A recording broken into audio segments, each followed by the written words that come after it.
कितने परिशे हैं गुरु तेरी जिंदगानी में, कितने परिशे हैं गुरु तेरी जिंदगानी में। तू जगत में यूं रहे ज्यों कमल हो पानी में, हो सुख या दुख तो सदा हंस के सहे, हंस के सहे। कितने परिशे हैं गुरु तेरी जिंदगी। किसी न किसी कारण से समस्या में, परेशानी में, तकलीफ में, तनाव ग्रस्त रहता है। इस दुनिया में छोटा सा बच्चा भी है तो टेंशन में है, डिप्रेशन में है। थोड़ा सा बड़ा जो कॉलेज पढ़ रहा है वह भी टेंशन में है, डिप्रेशन में है, तकलीफ में है, मजबूरी में है। और जो विवाहित लोग हैं वह भी तनावग्रस्त हैं। जो बुजुर्ग हैं वह भी समस्याओं से सहित हैं। इस दुनिया में हर इंसान कहीं ना कहीं समस्याओं से, उलझनों से, परेशानियों से जूझ रहा, तकलीफ़ों का पग पग पर, हर कदम कदम पर उसको सामना कर रहा है, उसको सामना करना पड़ रहा है। लेकिन विचारनी बात यह है कि ये जो तनाव है, ये जो समस्या है, ये जो परेशानी है, ये जो दुख है, ये जो तकलीफ़ है, ये कहाँ से आई, किस कारण से आई, इसको लाने वाला कौन, इसको हम तक पहुंचाने वाला कौन, इस बारे में विचार करेंगे तो हम पाएंगे कि तनाव कहीं बाहर से नहीं आता। तनाव कहीं बाहर से आने की वस्तु का नाम नहीं है।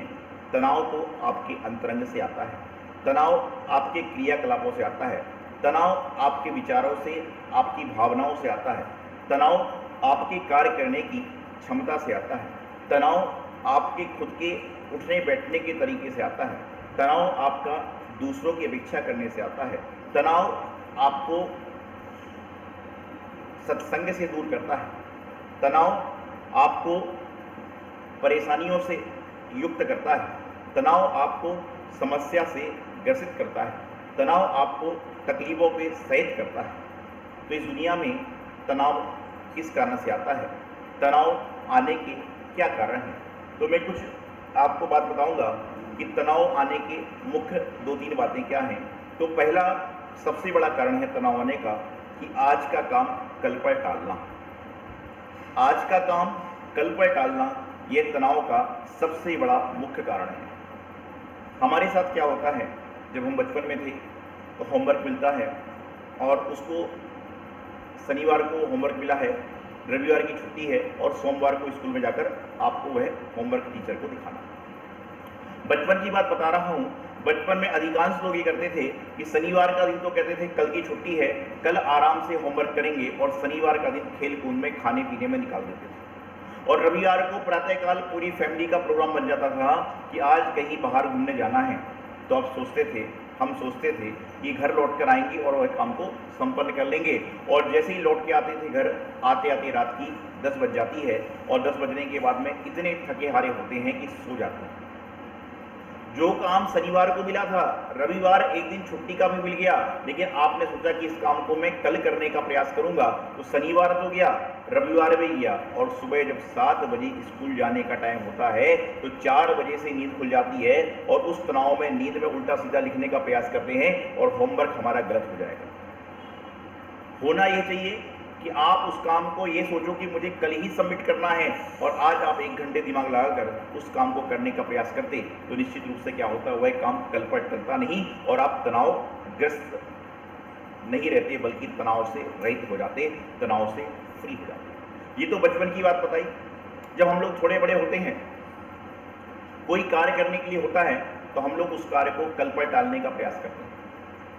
हम उस काम को सोचते हैं कि आज नहीं कल कर लेंगे, कल नहीं परसों कर लेंगे, और इस चक्कर में दिमाग में तनाव बढ़ता रहता है। ध्यान रखिएगा, यदि आपको पूरे महीने में पूरे महीने में रोज यदि 2 किलो की कोई वस्तु घर ले जाना है प्रतिदिन, और यदि आप एक दिन नहीं ले जा पाते हो तो अगले दिन आपको 4 किलो ले जाना पड़ेगी। यदि आप 2 दिन नहीं ले जाते हो तो तीसरे दिन आपको 6 किलो ले जाना पड़ेगी। तो विचार ये करना है कि जैसे जैसे वस्तु का वजन बढ़ेगा, आपकी क्षमता तो 2 किलो की है, आपकी क्षमता तो 1 किलो की है, लेकिन जब आप अपनी क्षमता से अधिक काम करने का प्रयास करोगे, आपके जीवन में तनाव बढ़ जाएगा।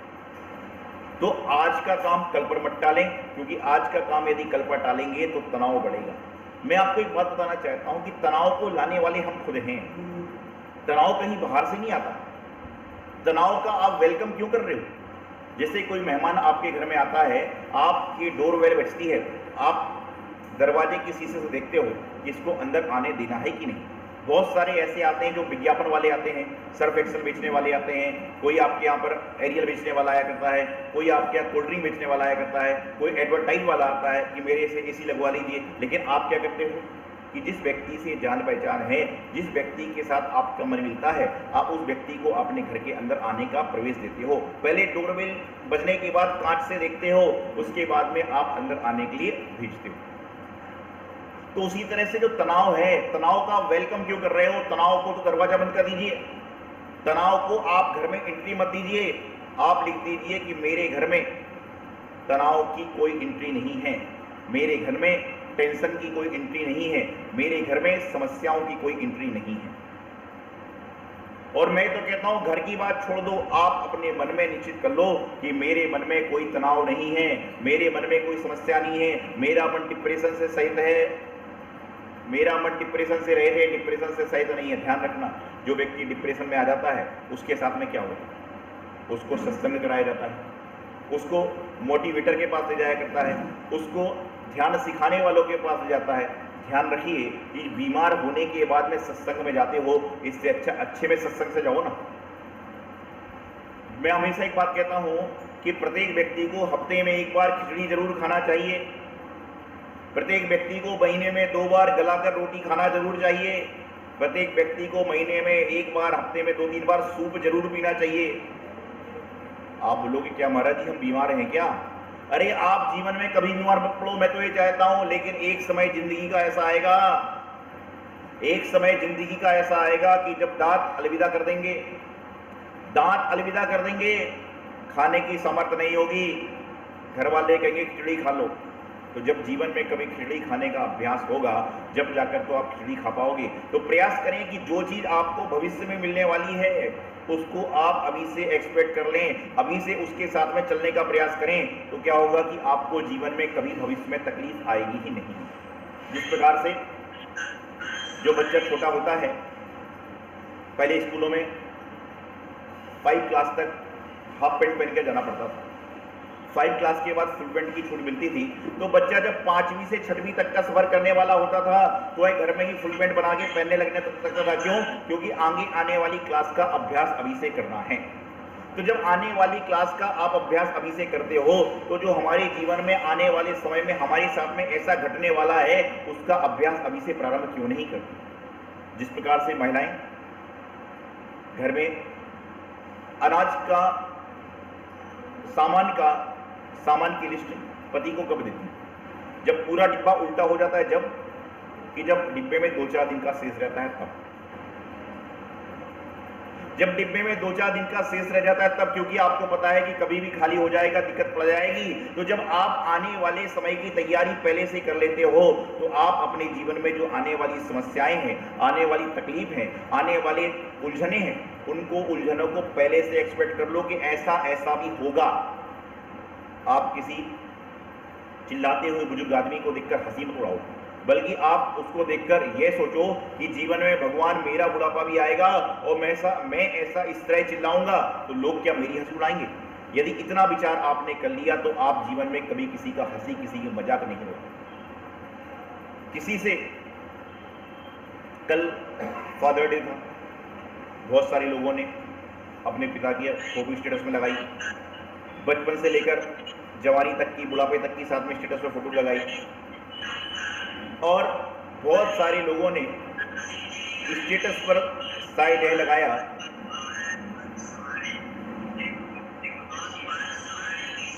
हम लोग बहुत सारे लोगों ने स्टेटस पर यह लगाया कि हम पिता के लिए क्या स्टेटस लगाएं, जो हमारा स्टेटस है वह पिता के कारण ही।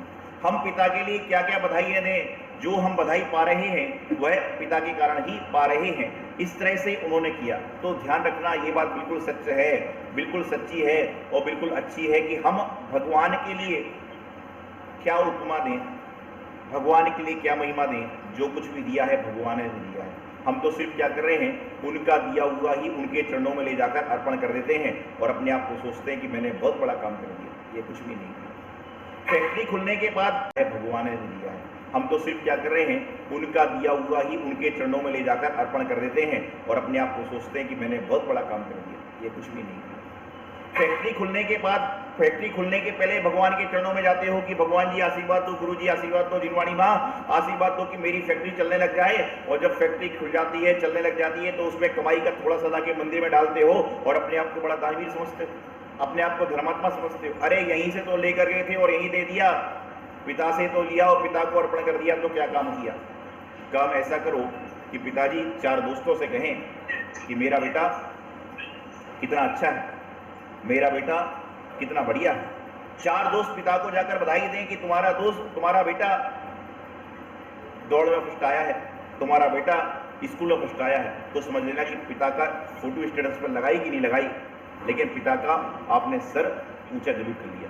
ये स्टेटस प्रोफाइल फेसबुक व्हाट्सएप पे लगाते हो, किसके लिए लगाते हो। ये तो वही व्यक्ति देखेगा जिसके पास आपका नंबर सेव होगा। अरे दिखाना है तो उनको दिखाने का प्रयास करो जो आपको जानते भी नहीं है, बताना है तो उनको बताने का प्रयास करो जो आपके बारे में कुछ समझते ही नहीं है। इनको दिखाया तो ये तो आपके बारे में सब जानते हैं। उनको अच्छे से पता है कि तुम अपने पिता का केयर कितनी करते हो, उनको सबको अच्छे से पता है कि तुम अपने माता पिता की बात कितनी मानते हो, उनको सबको अच्छे से पता है कि तुम गुरु के प्रति कितना समर्पण भाव रखते हो। ये सब बताने की बात नहीं है, दुनिया को बतलाने की बात है। तो बात चल रही थी कि आज का काम कल पर मत टालिए। यदि आपको तनाव रहित होना है, तनाव से बचना है, तो आप क्या करें कि अपने आज के काम को कल मत टालें। क्योंकि जो व्यक्ति अपने आज के काम को कल पर टालता है उसको जीवन में बड़ी समस्या हो जाती है। क्योंकि कल एक काम और बढ़ जाएगा, परसों एक काम और बढ़ जाएगा। तो मैं आपको बता रहा था कि तनाव को आमंत्रण मत दीजिए। आप विचार करिए कि आपके घर में यदि मान लो कोई परिंदा, कोई पक्षी खिड़की से एंट्री मार ले, खिड़की से एंट्री मार ले और अंदर घर में घूमने लग जाए, तो आप क्या करेंगे। एंट्री मारने लग जाए, घर में घुसने लग जाए, तो आप क्या करते हैं, खिड़की के दरवाजे को बंद करते हैं कि जो दरवाजा बंद है उसको खोलते हैं। क्या करेंगे आप लोग, खिड़की के दरवाजे को, बंद दरवाजे को भी खोल देंगे कि जो पंछी है वह बाहर निकल जाए। इसी प्रकार से ये तनाव है। तनाव यदि आपके मन में आता है उसको आप दूसरा दरवाजा खोल के बाहर निकाल दीजिए। तनाव को आने के बाद दरवाजा मन का बंद मत करिए, वचन का दरवाजा बंद मत कीजिए, काय का दरवाजा बंद मत कीजिए, बल्कि दोनों दरवाजे को खोलिए और तनाव को कहिए आप जाइए, यू कैन गो। आप प्रयास करें कि आप कहें तनाव से कि तुम जा सकते हो, जाने का प्रयास करो। लेकिन हम लोग तो कहते हैं वेलकम, तनाव को बुला रहे हैं, डिप्रेशन में आ रहे हैं। यह सब जो चीज़ है वह कहीं से बाहर से नहीं आती, हमारे अंदर से आती है। तो तनाव से रहित होने का पहला सूत्र है कि आज का काम कल पर मत टालें। दूसरा है बिना काम की बातों को ज़्यादा मत सोचें। बिना काम की बातों को ज़्यादा मत सोचें। आप तनाव ग्रस्त इसलिए होते हो कि वह बातें भी आप सोच रहे हो जो आपको सोचना ही नहीं है। आप घर से निकल रहे हो, घर से निकलते समय आप अच्छे सुंदर से कपड़े पहनकर निकलते हो और उस समय आप यह प्रयास करते हो कि मैं अच्छा लगूंगा, लेकिन आप उस बात को भी सोचने लगते हो कि मेरा पड़ोसी इससे अच्छे कपड़े लेकर पहनकर निकलेगा तो लोग क्या सोचेंगे। इसको बंद ना करें। मुख्य कारण क्या हैं? तो तनाव सहित होने के कारण यही है कि हम लोग क्या करते हैं कि पहला तो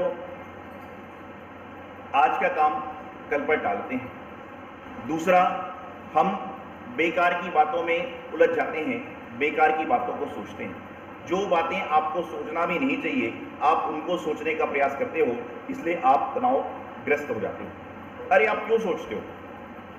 मैं तो एक बात हमेशा कहता हूं कि अपने आप के बारे में भी आप सोचोगे तो दूसरे लोग क्या करेंगे।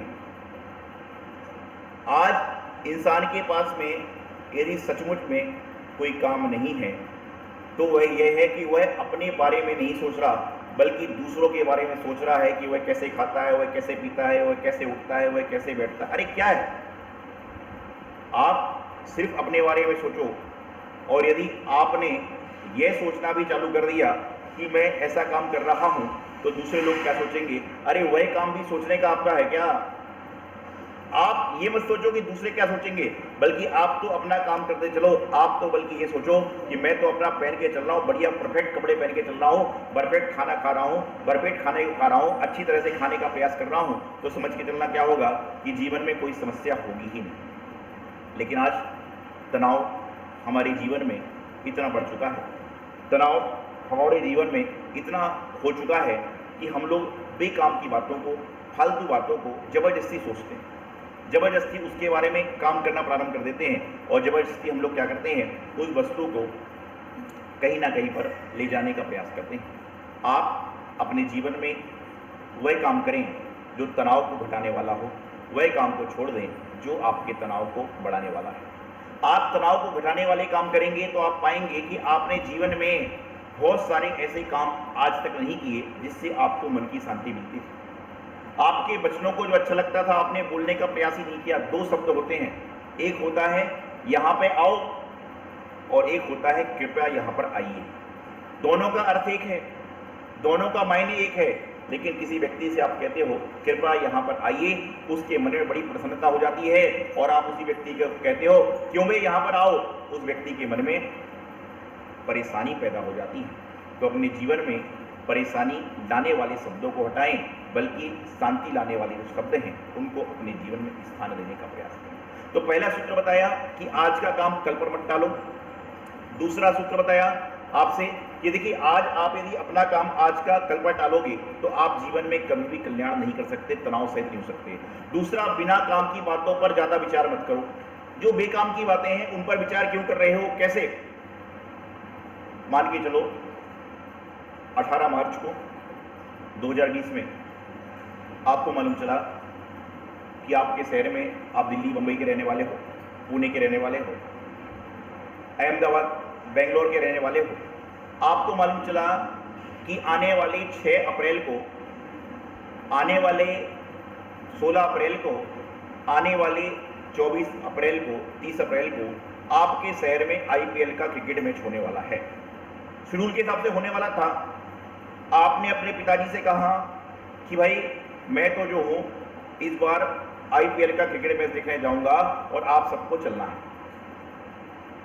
पिताजी ने कहा कि उस दिन हम लोग नहीं जा सकते, उस दिन मेरे बहुत खास फ्रेंड के बेटे की शादी है और तुम्हें भी चलना ही पड़ेगा, पारिवारिक मामला है। इतने में मां अंदर से आई, बोले आप लोगों ने कहा मैच की शादी की बात कर दी, उस समय तो मेरा पियर जाने का प्रोग्राम पक्का ही है। पिछले 3 साल से मैं पियर नहीं गई हूं, इस बार तो मुझे जाना है, मेरे भाई का गृह प्रवेश है। और फिर क्या हुआ? तीन दिशाएं जब चलती हैं तो कभी भी एक दिशाओं पर नहीं चल सकती। तीनों अपनी बात लगा रहे। बच्चा कहता है कि मैं पिछले साल मेरा पेपर था, मैं मैच नहीं देख पाया।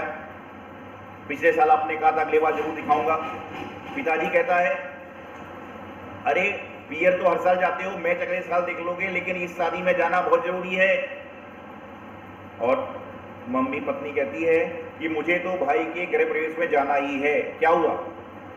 आपने वही भी सोच लिया जो आपको सोचना ही था।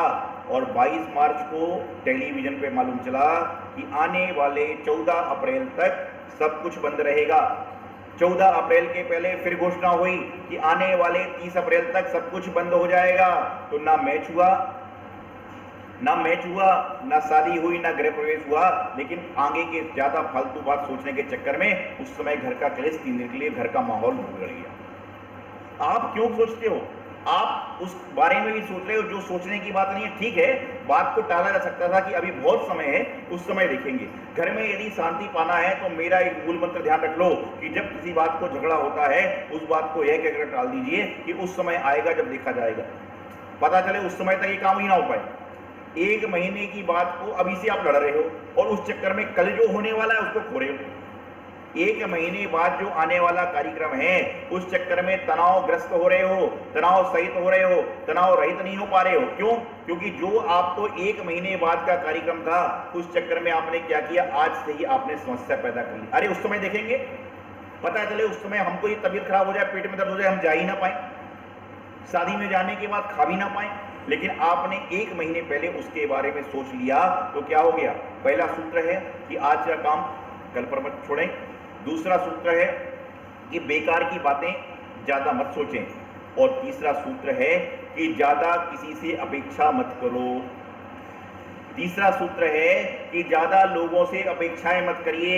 आज तनाव सिर्फ इसलिए बढ़ता है कि आपकी अपेक्षा थी कि वह व्यक्ति आएगा और वह व्यक्ति आने के बाद मुझे कहेगा जय जिनेंद्र, नमस्ते, हाउ आर यू, तरह तरह की बातें करेगा। और वह व्यक्ति आया और सीधा निकल गया। तनाव बढ़ा, चिंता बढ़ी, परेशानी बढ़ी, टेंशन बढ़ी कि यह व्यक्ति रोज मुझे जय जिनेंद्र करता था, रोज मुझे नमस्ते करता था, रोज मेरा हालचाल पूछता था, आज ऐसा क्या हो गया। आपने क्या किया, कल से लेकर अभी तक फोन की चर्चा चेक करी कि मैंने इससे कहीं गलत तो नहीं बोल दिया। कल से लेकर आज तक आपने उसके साथ जो फोन पे बात करी उसके बारे में सोचने लग गए कि मैंने इसको कहीं कुछ उल्टा सीधा तो नहीं बोल दिया। कल से लेकर आप तक जब आपने देखा कि मैंने कुछ नहीं कहा, आपने अपनी पत्नी को फोन लगाया। क्यों? आप लोगों की आपस में बातचीत तो नहीं हो गई? वो बोली मेरी तो बात ही नहीं। उसके बाद में कारण ये हुआ कि वह व्यक्ति बड़े खुद अपने तनाव में चल रहा था तो कान में कुछ लगा के सुन के चल रहा था, वह सीधा निकल गया। उसको ध्यान ही नहीं रहा कि मेरा पड़ोसी पास में बैठा हुआ है। आप सोचिए, लेकिन वह व्यक्ति से आपने अपेक्षा करी, वह तनाव दे गया। आप अपेक्षा करिए, लेकिन इतनी भी अपेक्षा मत करो कि उससे आपकी उपेक्षा हो जाए। आपके मन में अपेक्षा है कि जैसे ही मैं घर की घंटी बजाऊंगा, घर की घंटी, दरवाजे की घंटी बजाऊंगा, मेरी बेटी ठंडा पानी लेकर खड़ी होगी, मेरा बेटा कुर्सी से खड़ा हो जाएगा, मेरी पत्नी गर्मा गर्म चाय लेकर आएगी। यह आपने अपेक्षा करके दुकान से घर पर पहुंचे हो, इसलिए आपका तनाव बढ़ा। और आप यह सोचकर घर जाओ कि मैं घर पर जा रहा हूं, रास्ते से आइसक्रीम लेकर जाऊंगा और जैसे ही बच्चा दरवाजा खोलेगा उसको आइसक्रीम दूंगा, चॉकलेट दूंगा, कुल्फी दूंगा। आप यह लेकर जाओगे तो देखना कि तनाव जो आपके जीवन में, जो बच्चे लोगों के जीवन में तनाव था, बच्चे सोचते हैं अभी पापा आएंगे, वो बोलेंगे पढ़ते नहीं हो। पत्नी सोचती है अभी पापा आएंगे, पतिदेव आएंगे, वह बोलेंगे तुम ये काम नहीं कर रहे हो।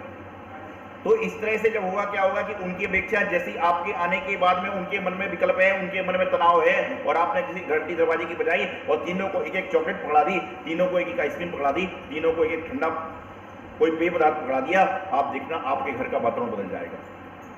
यह बात पति की नहीं है, यह बात पत्नी की नहीं है, यह बात बच्चों की नहीं, ये पूरे परिवार की बात है कि हम लोग जितनी अपेक्षाएं कर रहे हैं उतना उतना हमारे जीवन में अपेक्षा बढ़ रही है। आपको पता है कि आपके बच्चे की काबिलियत क्या है, आपको पता है कि आपके साथी की बोलने की क्षमता क्या है, हमें पता है कि मेरे साथ के लोग क्या क्या कर सकते हैं, लेकिन उनसे मैं ज्यादा अपेक्षाएं करूंगा तो मैं खुद तनाव में आ जाऊंगा। अरे आपको पता है कि आपका बच्चा कार नहीं चला सकता, तो आप ये क्यों सोचते हो कि मेरा बच्चा कार रेस में जीतेगा कि नहीं? अरे जिस व्यक्ति को कार चलाना ही नहीं आता वह कार रेस में कैसे जीतेगा? आप जबरदस्ती का तनाव पैदा कर रहे हो क्योंकि आपने अपेक्षा ज्यादा बढ़ा ली। आप अपने मित्रों से, अपने परिवार वालों से, अपने मित्र मंडली से क्या कर रहे हो, जो है अपेक्षाएं ज्यादा बढ़ा रहे हो, इसलिए आपके जीवन में तनाव का वातावरण बढ़ता जा रहा है। आप अपेक्षा को समाप्त कर दें। आप अपने जीवन में जितनी इतनी अपेक्षाएं कम करोगे उतना उतना तनाव आपके जीवन में कम हो जाएगा। तनाव वैसे तो एक अवसर है आपके जीवन को सही करने का, आपके जीवन की सही विचारधारा को सही पटरी पर लाने का एक तनाव माध्यम होता है। मुझे कोई बता रहा था कि जब सर्फ एक्सेल का विज्ञापन टीवी में आता था, या आता होगा, तो उस समय ऐसा विज्ञापन आता था कि कपड़े खराब होते थे, कपड़े खराब होते हैं और पीछे से एक छोटी सी पुड़िया कोई बच्चा देता है कि इससे साफ कर लीजिएगा। कपड़े खराब होते हैं और उसके बाद पीछे से एक छोटी सी पुड़िया एक बच्चा देता है कि इससे साफ कर लीजिएगा सर्फ एक्सेल की, और उसके बाद में धीरे से नटखट आवाज में कहता है दाग अच्छे हैं। पता नहीं विज्ञापन है कि मुझे किसी ने बताया था बहुत पहले, अभी भी आता है कि नहीं आता है। तो मैं आपको बताना चाह रहा हूं कि यह तनाव जो है आपके जीवन में आपके विकारों को समाप्त करने के लिए आता है। तनाव से आपको कुछ कुछ जानकारी हो जाती है कि तनाव करने से क्या होगा, तो आप अपने जीवन में तनाव रहित बने, तनाव सहित ना बने। और तनाव रहित होने के लिए आपको 3 सूत्रों पर ध्यान देना है। आज का काम कल पर मत टालें, बिना काम की बातों को मत सोचें, और तीसरा, ज्यादा किसी से अपेक्षा मत करें। आपने कर क्या रखा है? आपने अपने कर्मचारी से, आपने अपने उस कर्मचारी से जो आपके ऑफिस का चपरासी है, प्यून है, उससे इतनी अपेक्षा कर रखी है, इतनी अपेक्षा कर रखी है कि मैं जैसे जाऊं तो बोले good morning, good evening, good afternoon. अरे भाई, उससे यदि ये सब बोला जाता तो ये आपके ऑफिस का चपरासी क्यों होता? उसको यदि गुड आफ्टरनून गुड मॉर्निंग बोलना आया होता तो वह चपरासी क्यों होता? वह आपके बाजू बैठकर क्लर्क का काम नहीं करता, उसको यदि इतनी इंग्लिश बोलना आती। लेकिन आपने अपेक्षा इतनी बड़ा रखी है, आप उससे चाहते हो कि वह मेरे फैक्ट्री का सबसे बड़ा वर्कर बन जाए। ऐसा नहीं होगा। आपको पता होना चाहिए कि किसकी क्षमता क्या है, हमारे साथ वालों की क्षमता क्या है, हमारे आसपास के लोगों की क्षमता क्या है। और जब ये आप जान लोगे तो आपकी अपेक्षा समाप्त हो जाएंगी, आप तनाव से ग्रस्त नहीं रहोगे, तनाव से आप रहित हो जाओगे। हम लोग बेकाम में, कई बार हमारे जीवन में, मेरे साथ आपके साथ में ऐसा होता है कि हम बेकाम में तनाव ले लेते हैं। किसी ने आपसे कहा कि कल आप मंदिर जाओगे तो महाराज जी वहां पर अभिषेक करने का नियम देंगे। कल आप मंदिर जाओगे तो वहां पर जाकर महाराज जी अभिषेक करने का नियम देने वाले हैं। कल की चिंता में आज से तनाव पैदा हो गया, कल की चिंता में आज से तनाव जीवन में आ गया, और मन में कई तरह के संकल्प विकल्प आए कि भाई कल तो मैं मंदिर ही नहीं जाऊंगा, या मैं मंदिर जब जाऊंगा जब महाराज जी आहार को जाते होंगे, या मंदिर में उस समय जाऊंगा जब महाराज जी सामयिक को बैठ जाएंगे, या तो मैं दूसरा मंदिर चला जाऊंगा। इतने सारे तनाव आपके अंदर आ गए। क्यों? क्योंकि आपने सुन लिया कि अभिषेक करने का नियम देते हैं। इतने में रात भर में नींद में भी सपना क्या आ रहा है, मैं मंदिर गया, महाराज जी बोले अभिषेक करो, मैं परीक्षा देने जा रहा हूं, परीक्षा में यह आ रहा है। परीक्षा के समय तनाव होता है। परीक्षा के समय तनाव क्यों होता है कि हम लोग सोचते हैं कि मुझे यही नहीं आता और यही परीक्षा में आ गया तो क्या होगा। और मेरे जीवन का दूसरा रोल, मैं कहता हूं कि आप तो ये बोल के जाओ कि जो आता है, जो परीक्षा में आने वाला है मुझे सब आता है। आप ये सोचकर पेपर देने जाओगे, आपके सारे नंबर अच्छे आ जाएंगे। और वहां पर जाने के बाद, परीक्षा हाल में जाने के बाद, पेपर को जब लो तो उस समय पेपर को लेने के बाद आपको एक काम करना है।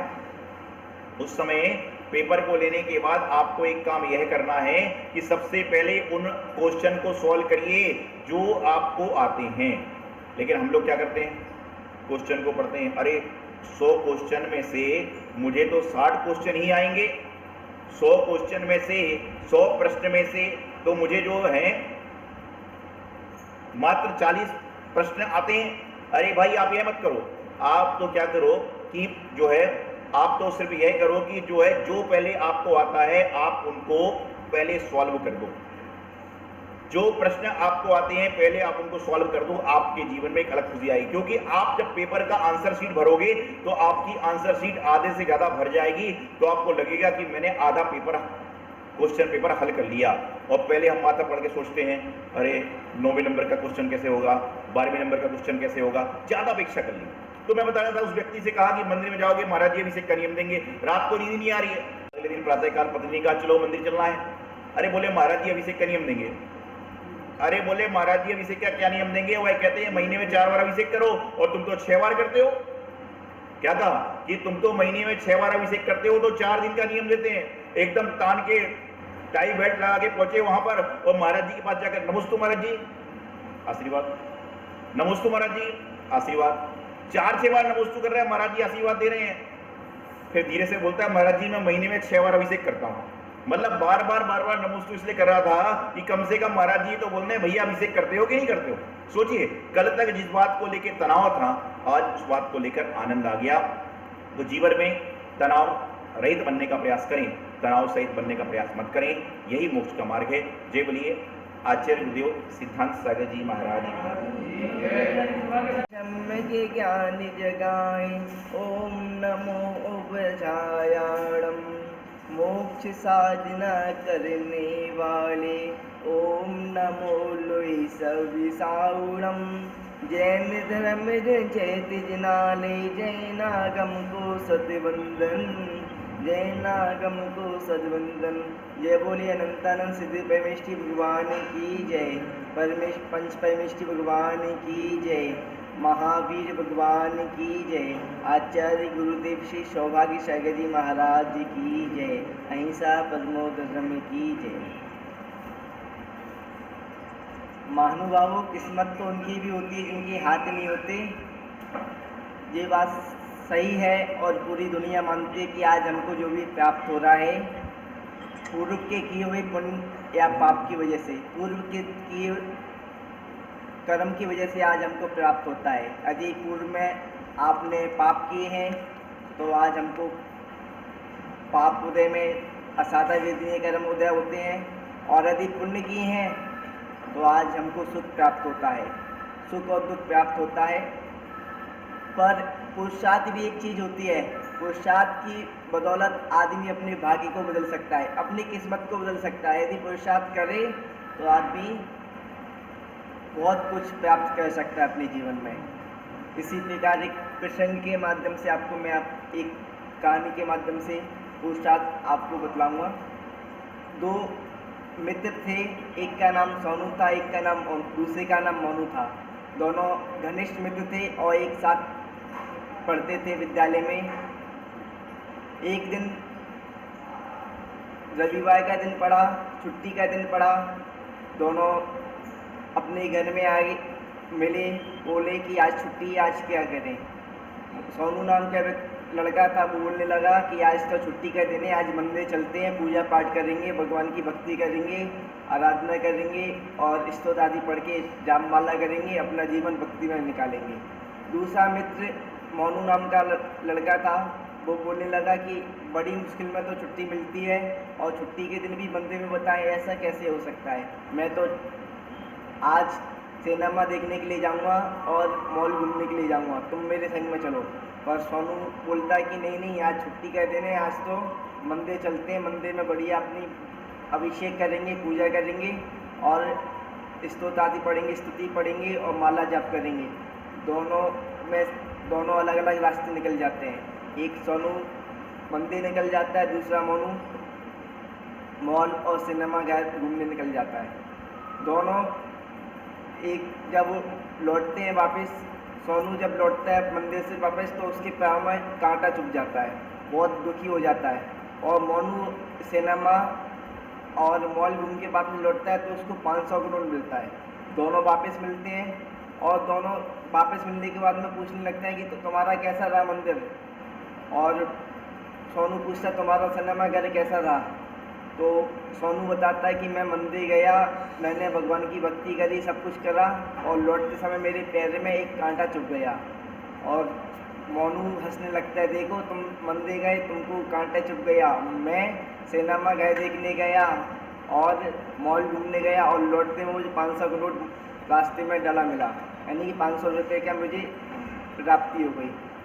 दोनों सम्मित हो जाते हैं कि अरे भगवान की स्तुति आदि जाप करने से मुझे कांटा लगा और इसको सिनेमा आदि घूमने से 500 का नोट मिला। तो सोचने लगे कि पुण्य पाप कुछ नहीं होता, पुण्य पाप कुछ नहीं होता, मोनू कहने लगा। और उसके बाद में सोनू ने कहा नहीं नहीं, बात गलत है, पुण्य से ही प्राप्ति होती है। पता नहीं मेरा कोई पूर्व का कोई कार्य हुआ जिसकी वजह से मुझे आज कांटा चुभा। तो बोलने लगे अरे ऐसा कुछ नहीं होता, तुमको कांटा चुभ गया तो तुम ऐसी बातें कर रहे हो। दोनों बोलते हैं कि चलो ऐसा करते हैं, संत के पास चलते हैं, वो बताएंगे अपन को पुण्य पाप क्या होता है। दोनों संत महात्मा के पास पहुंचते हैं और पहुंचने के बाद में संत महात्मा से पूछने लगते हैं कि बताओ कि जे सिनेमा घर देखने गया, मॉल घूमने गया, इसको 500 नोट मिला, और मैं मंदिर गया, मंदिर जाने के बाद में भगवान की भक्ति की आराधना की, पूजा की, माला फेरी, उसके बाद में लौटने के बाद में मुझे कांटे ही चुभ गया। तो महात्मा जी कहने लगे कि तुमको केवल कांटा चुभा, तुम्हारी तो मृत्यु होने वाली थी, पर तुमने भक्ति की, भगवान की आराधना की, तो तुम्हारा जो पुरुषार्थ किया तुमने, तो पुरुषार्थ से तुम्हारा जो पाप कर्म था वो भी छीन हो गया, और छीन होकर तुम्हारा केवल एक कांटे में परिवर्तित हो गया। और मोनू नाम का व्यक्ति था, उससे बोला कि तुमको तो राज्य की प्राप्ति होनी थी, बहुत धन मिलना था, पर तुमने पुरुषार्थ नहीं किया, अपना केवल सुख और शांति में अपना जीवन बिताया, तो तुमको राज्य की जगह 500 नोट रह गया। इसी प्रकार यदि आप पुरुषार्थ करोगे, आप यदि अच्छा पुरुषार्थ करोगे, तो आपको शायद ज़्यादा पुण्य का उदय हो, तो आपको बहुत कुछ प्राप्त हो जाए, और यदि आप पुरुषार्थ नहीं करोगे तो आपको पता नहीं कहते कुछ प्राप्त होने वाला भी होगा, तो आपका वो चले जाएगा और आपको दुखी प्राप्त होगा। तो इसी के साथ मैं अपनी वाणी को विराम देता हूँ। जय बोलिए आचार्य गुरु श्री स्वभक्त सागर जी महाराज की जय।